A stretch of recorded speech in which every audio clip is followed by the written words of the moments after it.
Hi everyone and welcome to the Dodo Bird Nerd. It's me, the Dodo Bird Nerd.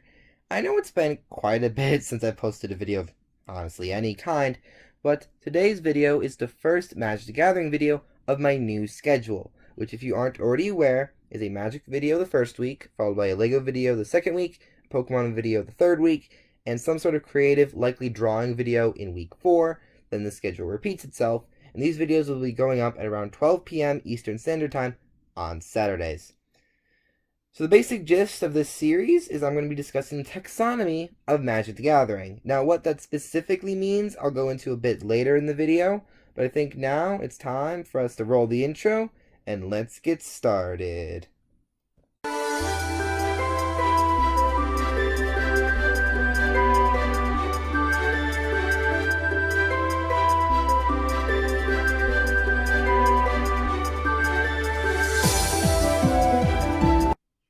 So what even is this series?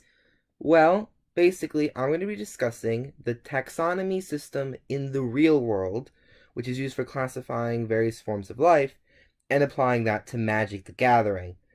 Now, so basically that means I'll go through a specific part of the taxonomy classification, basically discuss the various parts of that classification, and then we will mention the various creature types that I'm just going to stop discussing at that point. Because there's some that I'm not going to go too hyper-specific. Basically, the later we go on in the series, the more hyper-specific I'll get. Typically, this means because there's a lot less of them, so it's easier just to discuss a wider range. I'll mention what we have seen of that specific thing in Magic, as well as what we are missing. Because there are some very notable things that are missing in Magic the Gathering. I'm also going to list any sources in the description. Now, most of this information is information I already knew from school and what have you, but some of the information I did have to look up, and so I thought I would cite it in the description. And if you want to do any further reading on the topics I've discussed, again, it will just be in the description. So, the first thing I should mention is what I won't be covering in this series. And the first thing is I won't be covering mythological or magical creatures, such as dragons, hydras, and sphinxes. The reason for this is it's not really possible to discuss these in terms of taxonomy.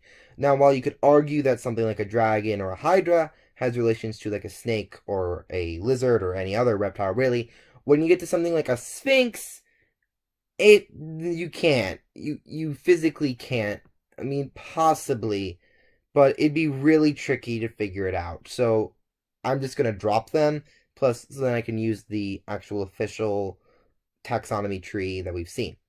Now, the next thing I won't be covering is I won't be covering most sentient races, such as humans, Kithkin, Etherborn, elves, Azra, and goblins. Reason again, similar to the mythological creatures, while humans are on most taxonomy trees of life, we already know what humans are because I assume that everyone watching this video is a human person.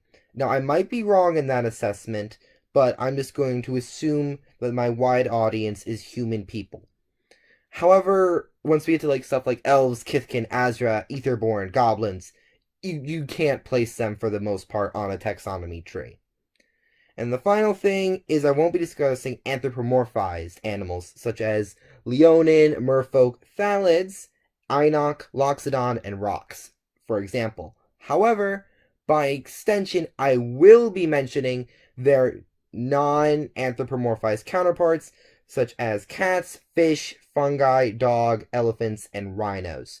So with all the what I won't be covering out of the way, let's just go on to the basics of taxonomy. So taxonomy is devised into several different categories, each getting more specific as you go along. These are domain, kingdom, phylum, class, order, genus, and species.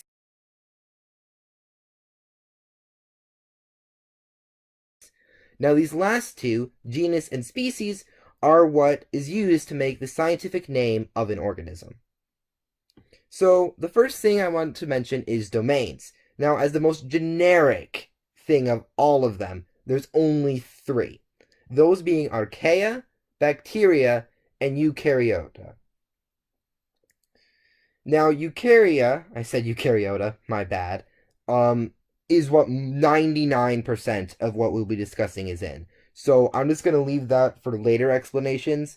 It's basically anything that isn't an archaea or in bacteria.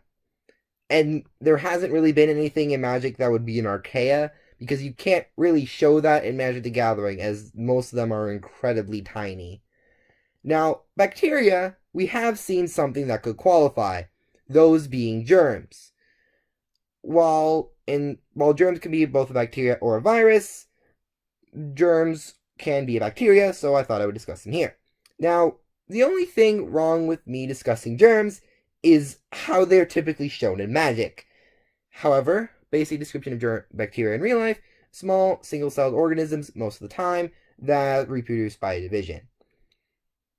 Now, the reason that the germs in Magic aren't really a close comparison is that they're just weird blobs of Phyrexianness.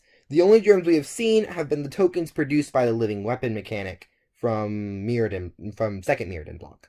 So I thought I would mention them just for completionary reasons, but they're not really an equivalent comparison. They really should have been like a Phyrexian type. If that is introduced, I think they should be changed, because they're not really germs. They're not bacteria. They're not viruses. So a more specific name, such as like Phyrexian, I think would be more accurate. Now, moving on to the second thing I'm going to be discussing in this video, kingdoms. Now, kingdoms are the second least specific, but there is still more of them. Animalia is one of them, and this is, again, where most of what we'll be covering is, so that'll be going on to much more detail later on in the series. The next two, Plantae and Fungi, I will be discussing in this episode, as I'm kind of just getting the non-animal ones out of the way in this basics building block video. Then, to finish off, again, we have archaea and bacteria. Again, I either can't discuss those or already have discussed them. So the first thing that I'm going to cut off at domain is fungi. Now, fungi in real life, while typically are mushrooms, they can be other things. The most well-known, I would have to say, is yeast, which is used in making bread.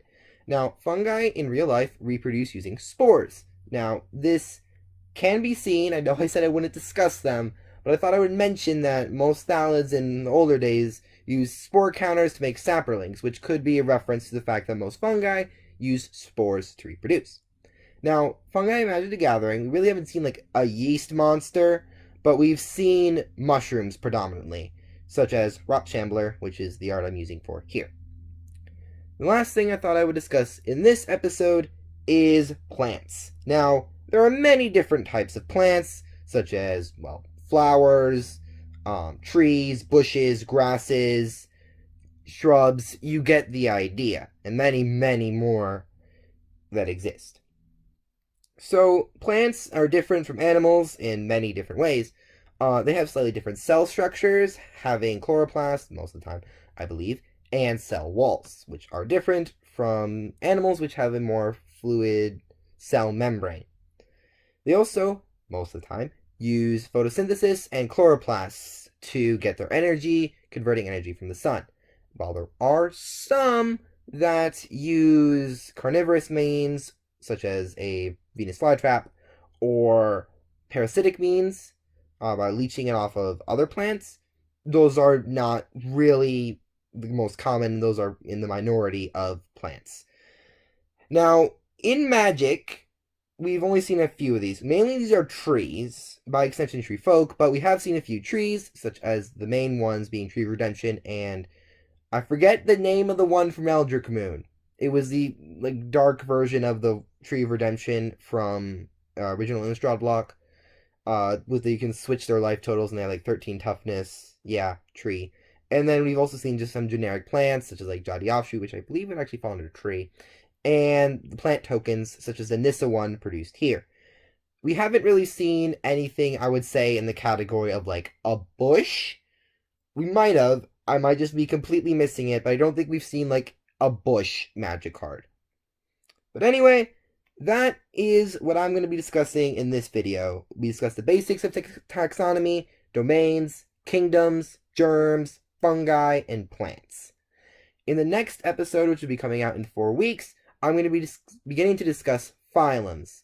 And by extension, because of how phylums are sorted in Animalia, I will begin discussing the ones that aren't in class Chordata, which include molluscas, echinoderms, cnidarians, and arthropods. Now that'll have to take a couple videos as there's quite a lot to unpack there, but that'll be for a later date. So, if you enjoyed the video, please leave a like and subscribe, and I will see you all next time. Bye!